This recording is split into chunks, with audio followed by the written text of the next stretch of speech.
Hello everyone, my name is Akriti and हम आज start करने जा रहे हैं disadvantage of GST. Let's see some of the major disadvantages of GST and its effects on the citizens of India. First, increased cost. GST require firm to upgrade their current accounting software to ERP or GST compliant software in order to keep their operation running. However, firms should keep in mind that purchasing, installing, training staff to utilize GST compliant software can be costly. Furthermore, the expense of conducting business have risen significantly for both large and small enterprises since they must now hire tax professional in order to become GST compliant. तो जब GST आया तो हमारे पहले के जितने भी accounting softwares थे उन्हें भी हमें रिप्लेस करना पड़ा टेली ERP 9 से. ये यहाँ पे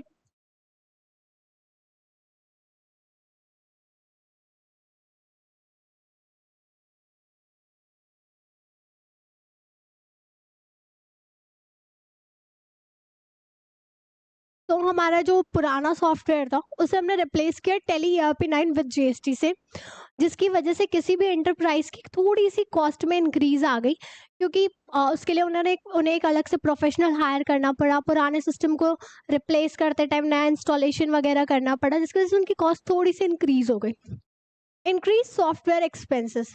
Prior to this implementation of GST regime, the most Indian business relied on basic ERP or accounting software to manage their day-to-day operation. These software and solutions were developed in compliance with tax rules and the structure in place at the time. Businesses are now compelled to switch more expensive GST compliant software and specialized GST software as a result of the implementation of GST. This indicates that the operating cost will rise as a result of software acquisition and employee training. So, हमारा जो software है नया tele ERP 9 उसकी cost थोड़ी increase हो गई, उसकी वजह से कॉस्ट इंक्रीज हो गई क्योंकि वो सॉफ्टवेयर जो है वो थोड़ा सा पहले वाले सॉफ्टवेयर से महंगा था और उसको जो भी हमारे एम्प्लॉयज़ थे किसी भी फर्म की उनको ट्रेन करने के लिए भी कॉस्ट एक्स्ट्रा लग गई पर्टिकुलर सॉफ्टवेयर के बेसिस पे. Increased tax burden on SMEs. One of the most significant downside of GST is that it has increased tax burden for small medium size of firm. This is because under the previous tax structure, enterprises with annual sales of more than 1.5 crore were required to pay excise. However, under the new tax structure, any company with total yearly turnover of more than 20 lakh is subject to taxation. So, हमारे यहाँ जो पहले tax regime था उसमें up to जिसकी भी annual turnover cell जो पिछले साल की थी वो 1.5 CR से थी ज़्यादा थी, उसे टैक्स पे करना पड़ता था, एक्सरसाइज टैक्स पे करना था. बट जो हमारा न्यू टैक्स रिजीम आया यानी हमारा GST आया, इसमें अप टू जिसकी भी एनुअल टर्नओवर 20 लाख हो गई उसे भी टैक्स पे करना पड़ता है. बट इसमें भी 3 टाइप के टर्नओवर्स हैं. ये किसी पर्टिकुलर स्पेशल स्टेट्स के लिए 20 लाख है. फर्दर ये है this tax system however includes a composition scheme for SMEs with a revenue for less than 1.5 CR. SMEs are simply required to pay 1% of their annual revenue under this system. However, if a company decides to take advantage of this composition benefit, it cannot claim the ITC. तो जब GST आया इसमें 2 तरह की schemes हैं हमारी.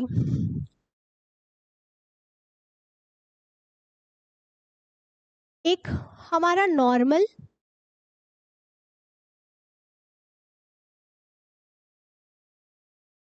दूसरा हमारा आता है कॉम्पोजिट स्कीम.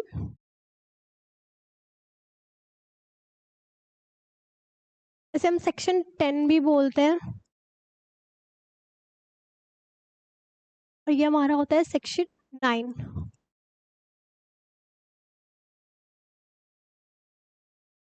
ये वाली जो स्कीम है हमारी कॉम्पोजिट स्कीम, ये कम्प्लीटली ऑप्शनल होती है किसी भी बिजनेस के लिए ऑप्ट करने के लिए. बट इसका सबसे बड़ा डिसएडवांटेज होता है कि जो भी कॉम्पोजिट स्कीम आप लेगा उसे ITC अवेल नहीं कर सकता. साथ ही साथ वो कोई भी इंटर स्टेट सप्लाई नहीं कर सकता। और हाँ, मैंने जब एग्जाम्पल दिया था 0% जीएसटी का, तो मैंने बोला था कि जो भी हमारे मिल्क पैकेट्स और ये होते हैं इन पे जीएसटी नहीं लगता। सॉरी, मैंने फ्लो में वो बोल दिया था कि पैकेट्स पे नहीं लगता, बट जो फ्रेश, जो हमारे दूध वाले भैया दूध देते हैं वो 0% की कैटेगरी में आता है, बट जो पैक्ड मिल्क होता है उन पे जीएसटी लगता है 5%। कोई भी फ्रेश चीज जो हम सब्जी खरीदते हैं किसी जो सब्जी वाली आंटी से, इनसे, इन पे 0% अप्लाई होता है, जो मेरे को लगता है काफी इररिलेवेंट है, बट स्टिल वो 0% की कैटेगरी में जाता है और बाकी सब पे जीएसटी लगता है। कम लगेगा बट लगेगा। Difficult migration to online filing system since the implementation of the new tax system practically every part of the tax has been handled online, from registration to filing tax return. With the advancement of modern technology, organizations are gradually adopting digital solutions. However, such solutions for tiny enterprises receive a little attention. Although the government online system is incredibly convenient for business owner, convenient for the business owner, it still has a steep learning curve that can be difficult for the small enterprises. So जब हमारी पहले, इससे पहले हम लोग सारी चीजें offline filing करते थे, तो वो काफी पहले के लोगों के लिए वो ज्यादा इजी होता था कि गए, बता दिया डाटा, उन्होंने फिल कर दिया, पेपर वर्क है, नॉर्मल। बट अब क्या है, थोड़ा टेक्निकल हो गया, तो बहुत लोगों को डिफिकल्टीज होती है। और किसी भी जो पुराने इंटरप्राइज, मतलब सॉरी, जो हमारी क्या था, जो भी हमारी छोटी इंटरप्राइजेस है उनके लिए थोड़ी सी कॉस्ट इंक्रीज हो गई, तो पहले भी मेंशन हुआ था, क्योंकि फाइलिंग वगैरह ऑनलाइन होती है, तो उन्हें, वो तो एक सिंगल इंसान है, उन्होंने तो किसी को अलग से हायर किया नहीं होता, तो वो किसी भी फॉर्म को जाके एक्स्ट्रा अमाउंट पे करते हैं फाइलिंग के लिए। तो एक ये थोड़ा डिफिकल्ट पार्ट था जीएसटी का। Compliance burden, companies must now register with GST in all the state where they operate under the new tax regime. Business must issue GST compliant invoice, keeps electronic record, and file return as part of registration procedure. The expense of all these services has significantly raised the strain on the country's small and medium-sized businesses. Furthermore, numerous firms are finding it difficult to adjust GST because all Indian state infrastructure is not ready to embrace e-governance. तो थोड़ी सी compliance भी बढ़ी, और सबसे बड़ा issue था, अगर ये ऑफलाइन कंप्लायंसेस होती तो लोगों को उतनी प्रॉब्लम नहीं होती जितना चीज़ों को, आईटी की चीज़ों को हमें अडॉप्ट करने में प्रॉब्लम हो रही है। सो थोड़ा फाइलिंग का बर्डन इंक्रीज हो गया। Loss in real estate sectors. The advancement of GST had laid significant impact on the real estate industries. It has resulted in 8% increase in real estate prices. This has resulted in a 12% drop in the property demanded. However, it is possible that it is a short-term trend that may not persist forever. Real estate के business में भी काफी loss हुआ, GST की वजह से increase हो गया हमारा 8% से प्राइस में, और 12% से ड्रॉप हो गया प्रॉपर्टी डिमांडेड में। Standard tax rates and multiple rates for cess. Instead of simpler tax system, India's GST Council implemented GST with 5 standard rates. Many economics believe that this complicates rather than simplifies the structure. Given Indians, many states each had its own challenges with GST rates. Each wants lower rate to be implemented for certain items produced. As a result, the GST Council was forced to introduce numerous tax rates under the GST. Furthermore, GST was initially implemented with a tax rate as high as 28%. Despite this, the GST Council has been steadily lowering the rates, and the most item of daily use now fall into the 0 to 5% tax category.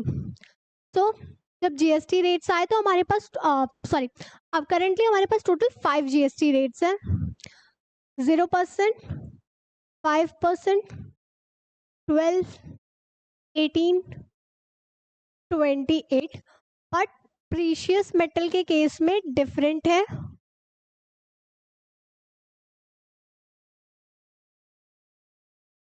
Gold and silver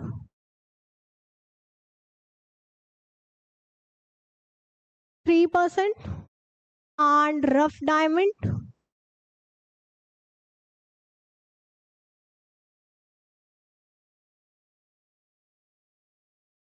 0.25%.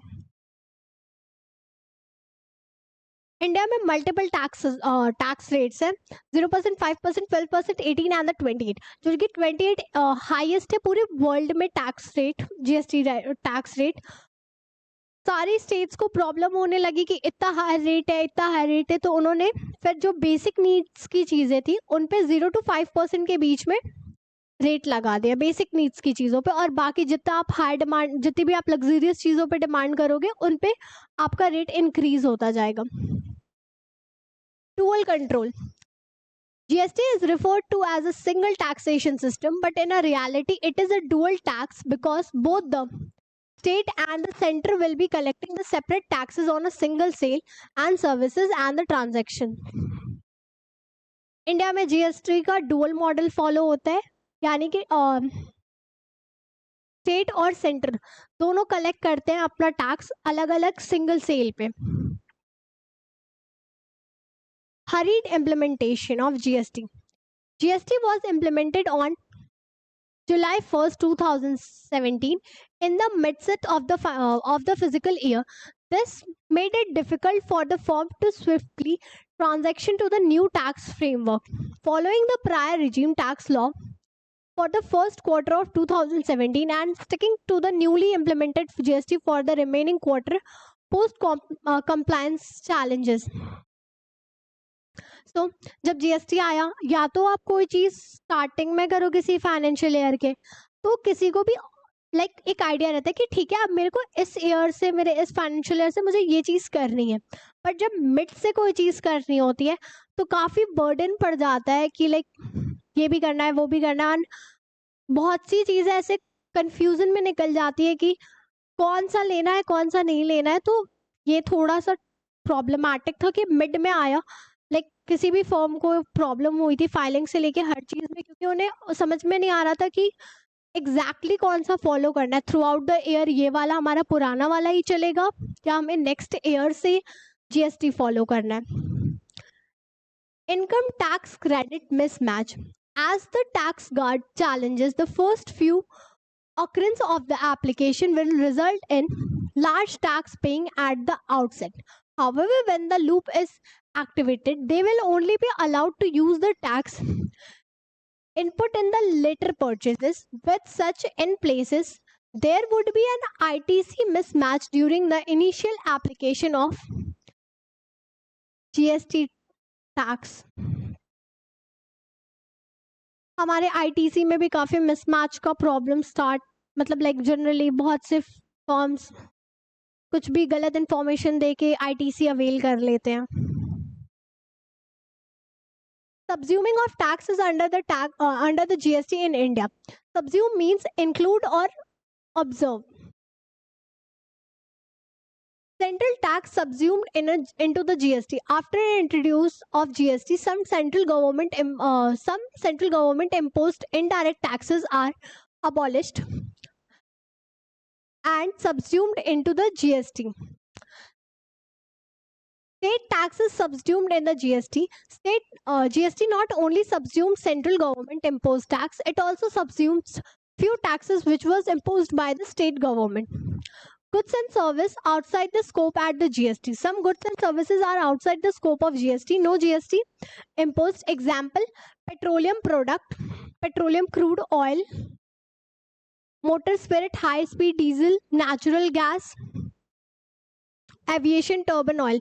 ये 5 ऐसे products हैं जिन पे अभी GST नहीं लगता, but जिस दिन से जीएसटी काउंसिल रेकमेंड करेगी उन पे जीएसटी लगना स्टार्ट हो जाएगा. तो ये 5 पेट्रोलियम प्रोडक्ट्स होते हैं.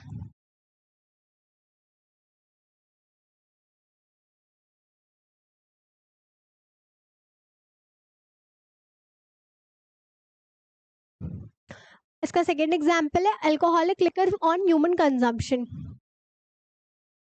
इस पे कभी जीएसटी नहीं लगेगा, इसकी लीगल डेफिनेशन में इसे एक्सक्लूड किया गया है जीएसटी की। Only state exercises applies, state का एक नॉर्मल टैक्स इस पे लगता है alcoholic liquor for human consumption. Tax not subsumed in the GST, following indirect taxes are not subsumed in the GST, so they are imposed separately: custom duty, stamp duty, toll fee, motor vehicle tax and export duty.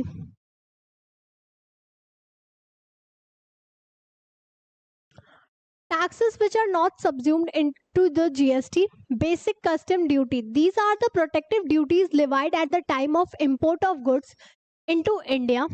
Export duty, this duty is imposed on the export of certain goods which are not available in India in abundance. Road and passenger tax, these are in the nature of fees and not in the nature of taxes on goods and services. Toll tax, these are in the nature of users fees and not in the nature of taxes on goods and services. Property tax, stamp duty, electricity duty, excise duty on alcoholic liquor excise duty on alcoholic liquor and tobacco products, excise duty on petroleum. In few years, petroleum product would be brought into the GST net. Taxes on entertainment and amusements to the extent levied and collected by the panchayat or municipality or regional council and the district council shall not be subsumed or included in the GST. तो पहले तो ये वाले जो है हमारे basic duty, export duty, इनके नाम याद रखना। वैल्यूएशन के जब हम लोग वैल्यूएशन स्टार्ट करेंगे जीएसटी में, उस टाइम पे ये काम आता है कि कौन से टैक्स सब्ज्यूम नहीं हुए और कौन से हुए हैं, ये भी याद रख लेना। इनके नाम याद रखना मोर देन इनफ है।